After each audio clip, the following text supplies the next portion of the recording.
የወልደ ሰማዕት ሞት ግን አዲስ አይደለም። ምናልባት አዲስ የሆነ የኛ ነው አይደል? ለኛ አዲስ ሊሆን ይችላል። ለምን?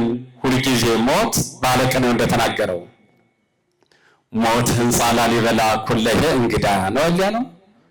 ይገዳማቱን አድባራቱን እነ አክሱም ጽዮን እነ ላሊበላን እነ ግሸን ደብረ ከርቤን እነ ዝቋላ እነ ምድረ ከብድን ብንጎበኝ ሁልጊዜ ዛሬ ዓመት ያጀነው ነው እንደሆነ አዲስ ነው አይደል? ሞት እንዲሁ ነው።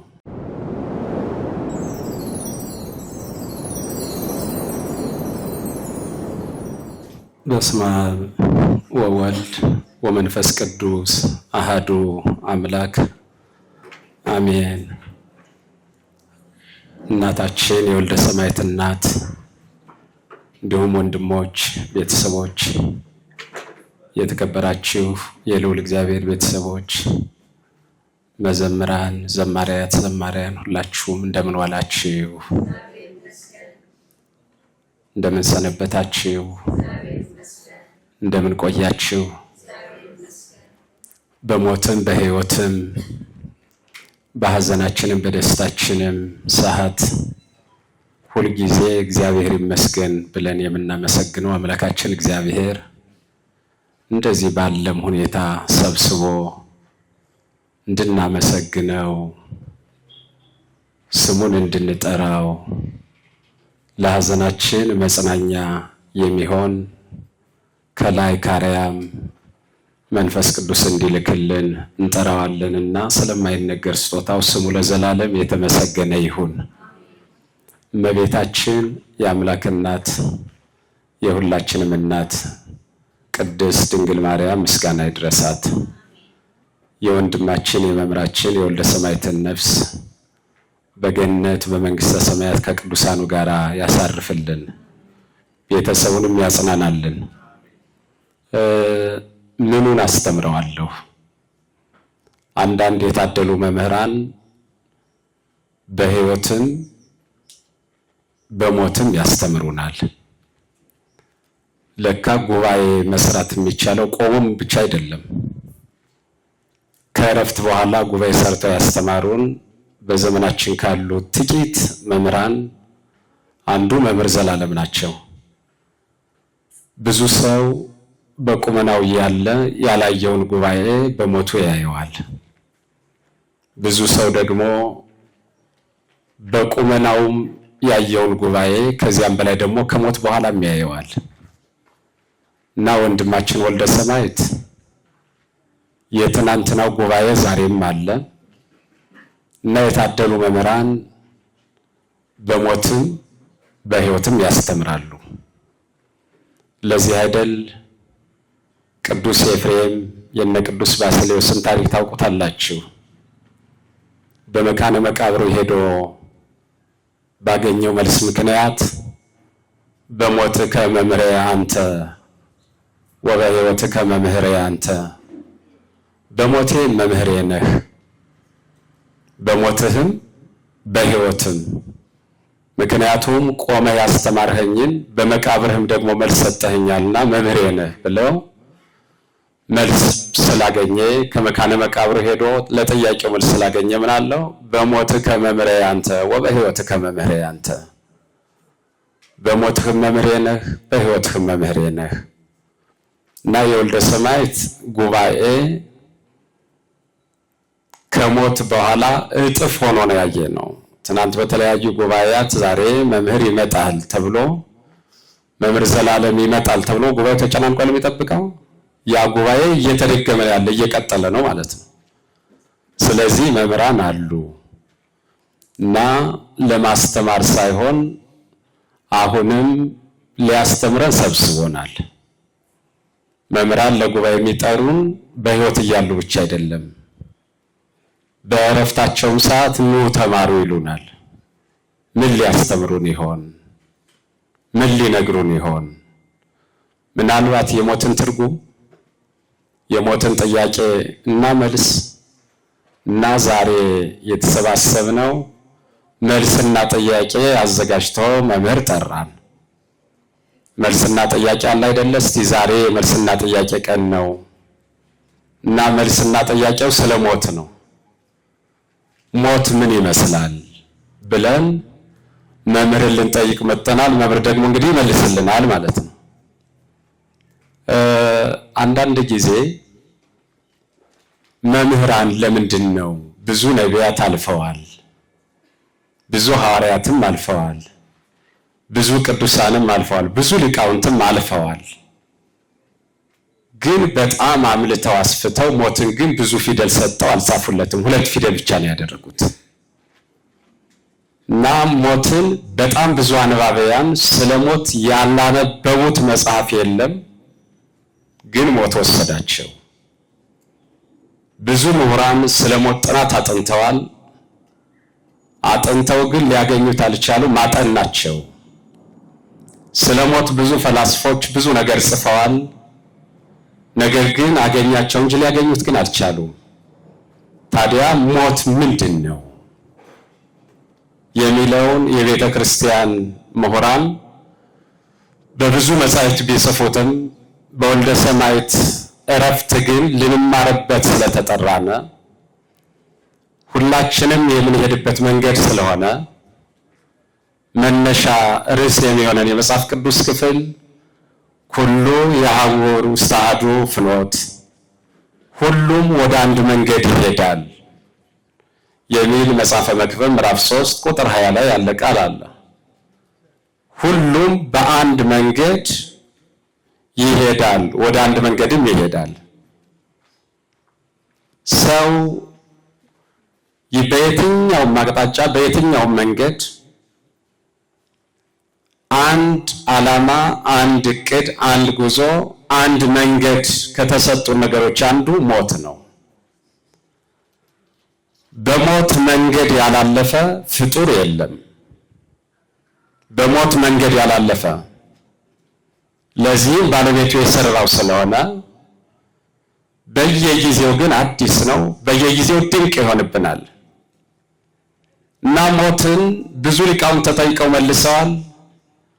የብዙ ሊቃውንትን ጥያቄ ግን እስቲ ዛሬ እኔና መምህር ዘላለም ወልደ ሰማዕት የትኛው ነው የመምህር ዘላለም ቦታ? ብዙዎቹ ሞት ማለት እንዲህ ነው፣ ሞት ማለት እንዲህ ነው፣ ሞት ማለት እንዲህ ነው እያሉ የመለሱትን ሊቃውንት አንድ ታላቅ ፈላስፋ ትልቅ ሀብተ ብፅዕና የተሰጠው ሊቁ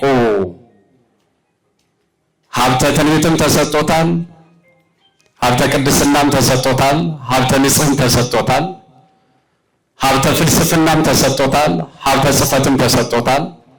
ይህን ከተሰጣቸው ሰፊ መጽሐፍ ከጻፈው ጸሐፊ አንዱ እስክንድር የተባለ ፈላስፋ አለ። መጽሐፉም ዜና እስክንድር ይባላል። በዚህ ቦታ ሞትን በ8 መንገዶች ገልጠውታል። እያንዳንዱ ሰው ያለውን ሄደና በዓለም በታወቁ ብዑላን ባለጸጎች ዘንድ ሄዶ ሞትን ምን ትሉታላችሁ አላቸው። በእኛ ዘንድ የሞት ትርጉሙ ሞት እሰ መፍርሞቱ ለአብልት፣ እንደ ሞት የሚያስፈራን የለም ብለው መለሱለት። ከዚያ በኋላ የእነሱን መልስ ያዘና ሞት አስፈሪ ነው ብሎ ሞት መፍርሞቱ ብሎ ጻፈ። ቀጠልና በጣም በዓለም ወደ ታወቁ ኃያላን ሄዶም ጠየቃቸው። ሞት እንዴት ነው በእናንተ ዘንድ እንዴት ታዩታላችሁ አላቸው። ብዑላኑ የመለሱት አስፈሪ ነው ብለው ነው። ኃያላኑ ደግሞ እንደ ሞት የሚያስደነግጠን የለም አሉ።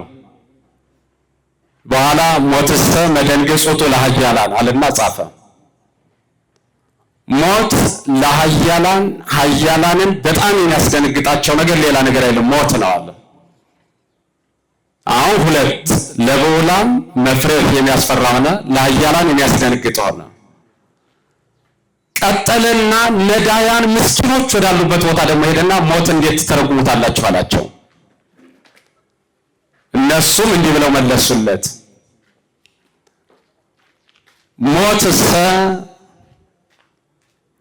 ሞት ለኛ የምንጽናናበት ነው፣ በጣም የምንጽናናበት ሞት ነው፣ ሌላ መጽናኛ የለንም ብለው መለሱለት ነዳያን። ሞትሰ መፍቅድ ውእቱ ለነዳያን፣ በጣም የምንወደው ነው አሉት። በጣም ገረመው። ሞት አስፈሪ ነው አለ። ብዑላን ነዳ ኃያላን አስደንጋጭ ነው አለ። ነዳያንን በጣም የሚወደድ ነው አሉት። ሄደና በጣም በጽኑ ሕመም ያሉትን ደግሞ ሄደና ሞት በእናንተ ዘንድ ምን ይመስላል አላቸው። ሞትሰ መፍቅድ ውእቱ ወመጽንዕ ውእቱ፣ በጣም የሚያጽናናን በጣም ፈልገን ያጣነው ነገር ቢኖር ሞት ነው አሉት። ምን ነው? ያለንበትን ስለምናውቀው ፈተናውን ስለምናውቀው በየቀኑ ምን አለ በዚህ መከራ ከምታሳልፈኝ ብለን በጣም ከምንሳለው እግዚአብሔር እንዲሰጠን ሞት ነው አሉት። አሁንም ሞት የነሱ መጽናኛ መሆኑን ነገረ። እረፍት ወደሌላቸው መምህራን፣ እረፍት ወደሌላቸው ቅዱሳን ሄደና ሞት በእናንተ ዘንድ ምንድን ነው አላቸው። ሞት እሰ እረፍት ውእቱ ለቅዱሳን፣ ሞት የኛማ እረፍት ነው፣ ማረፍ ነው ምንፈልገው አሉት። ከአራቱ ጉዳዮች የወልደ ሰማዕት የትኛው ነው ማለት ነው? ማረፍ። ማረፍ የመምህራን እረፍታቸው መቼ ነው ሲባሉ ይህን ዓለም ሲሰናበቱት ነው። ያረፈበት ጊዜ የለውም፣ እረፍት ያገኘበት ጊዜ የለውም። ለተወሰነ ጉባኤው ቢቆም እንኳን የህሊና እረፍት የለውም አይደል? አገልጋይ የህሊና ስጋው ባለበት ቦታ ትንሽ ሊያርፍ ይችላል፣ ህሊናው ግን አያርፍም። የማያርፈው በአራት መሰረታዊ መንገዶች ነው። አንደኛ ይዘጋጃል፣ ሁለተኛ እረፍት ሰዎች አይሰጡትም። ማረፍ የሚፈልጉ ሰዎች ለነዚህ እረፍት ነው መምህር ማለት። መምህር እኮ እረፍቱ የጥሪ ቀኑ ነው። ከዚያ በፊት ግን እረፍት ላጡ ሰዎች እረፍት ስለሆነ እረፍት ነው መምህር ማለት። በሌሊትም በማልትም በየትኛውም ሰዓት ማልትና ሌሊቱ በዓለም በተፈራረቀ ቁጥር የእረፍት ሰዓት የነበለው እዚሁ የእረፍት ጊዜ ጨለማ ቢሆን እንኳን ብርሃን በወጣበት ዓለም ያለ ይደውላል። አሁን የእረፍት ሰዓቴ ነው ስለሆነ ነው ይላል። መምህር እረፍት የለውም። እረፍቱ ይሄ ነው። እንደ መምህር ዘላለም ወልደ ሰማዕት ጉባኤውን ያስቀጠሉ የሊቃውንቱ ጥሪ በጉባኤ ቤት ያሉ መምህራን የጌታ መቼ ነው የምታርፈው ስንላቸው ስሞት አርፋለሁ ይሉ ነበር። የኔ እረፍቴ ስሞት ነው ነው የሚሉት። እረፍት ነው የወልደ ሰማዕት ይሄ ሞት ብዑላንን ያስፈራው ሞትም አይደለም፣ ኃያላንን ያስደነገጠውም አይደለም፣ ነዳያን እንደው ብትሞት ቢመጣ ጥሩ ነው ያሉትም አይደለም፣ ሕሙማን ተስለው ምን አለ በሞት ያሉትም አይደለም። ቅዱሳን የሚያርፉት እረፍት ነው ለመምህር። በሌላ መንገድ ሞትን ብዙዎቹ ደግሞ ተሰበሰቡና ሞት እንዴት ታዩታላችሁ ሲባል ይነስ ኩሎ ሁሉን ይይዛል። የማያንኳኳበት ቤት የለውም፣ የማይገባበት ቤት የለውም፣ የማያንኳኳው ሕይወት የለውም ሞት። ወያፈር ነገሥተ ነገሥታቱንም አያፍርም አይፈራም። የትኛውንም ወኢይነስህ ለያነ በላይ ለነዳያን ወኢ በብዑላን ነዳያን ተሰብስበው ምንም ስለሌለ ነው ባክተውን ቢሉትም አይተውም። ባለጸጎች ተሰብስበው ብዙ ሀብት አለና ባክተውን ቢሉትም አይተውም። ኢይነስ ነው የሚለው ሞት እንዴ ነው።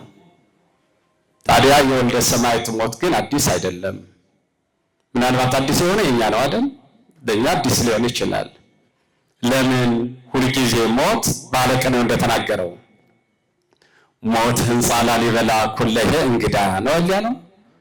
ይገዳማቱን አድባራቱን እነ አክሱም ጽዮን እነ ላሊበላን እነ ግሸን ደብረ ከርቤን እነ ዝቋላ እነ ምድረ ከብድን ብንጎበኝ ሁልጊዜ ዛሬ ዓመት ያየነው ነው እንደሆነ አዲስ ነው አይደል? ሞት እንዲሁ ነው። ሁልጊዜ አዲስ ሆነብን። በዚህ መንገድ ነው። ስለዚህ ይሄ ሞት የቅዱሳን ሞት ነው። አንደኛ ነገረ ምጽአቱ ሊተረጎም ጥቂት ቀኖች ሲቀሩት ነው። ይሄ ማለት እኮ ገና የነገረ ምጽአቱን አዋጅ ቀድመው እነ ዮሐንስ እነ ኤልያስ መንገድ ይጠርጋሉ የሚለው ነጭ ለብሰው ቅዱሳን ይነሳሉ የሚለውን ሳምንት ሲቀረው ደብረ ዘይት ሰበከልን እኮ። በኋላስ ነጭ ለብሶ ደግሞ አሳየን። ከዚያ አስተማረን። ነገር ክርስቶስ ሲመጣ እንዲህ ትነሳላችሁ አለን። ለመሆኑ መሞቱ የማንን ፈለግ ተከተለ?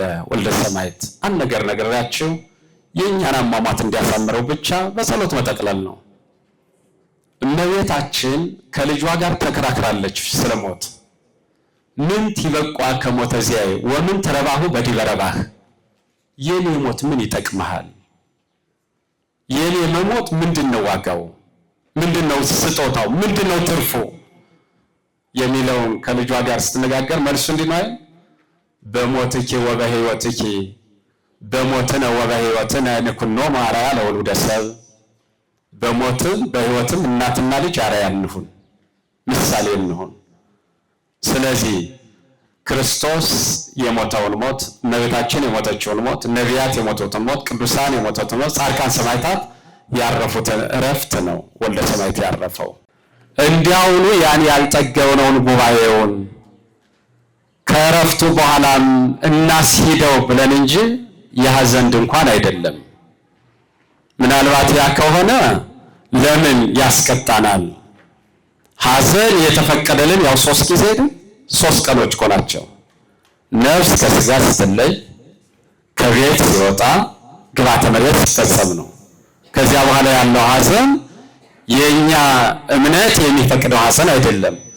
ታዲያ ለምን ያልሰነበተ ከተባለ ግን ያን ጊዜ ቆሞ ያስተማረንን ትምህርት ስላልጠገብነው ዛሬን ተሰባስበን በጉባኤ እንዲሰብስበናል እንማር ለማለት እንጂ ለሐዘን አይደለም። ስለዚህ ትንሣኤ ዘጉባኤ አለንና የሁላችንም ጥሪ ያማረ እንዲሆን እግዚአብሔር በመንግስቱ ሲመጣ በገነት በመንግስተ ሰማያት በቀኝ እንዲያቆመን መንግስተ ሰማያትን እንድንወርስ የሚያስፈራውን ሞት አይደለም፣ የሚያስደነግጠውንም አይደለም፣ በስለት የምናገኘውንም አይደለም፣ እባክህ ጥራኝ የሚለውንም አይደለም።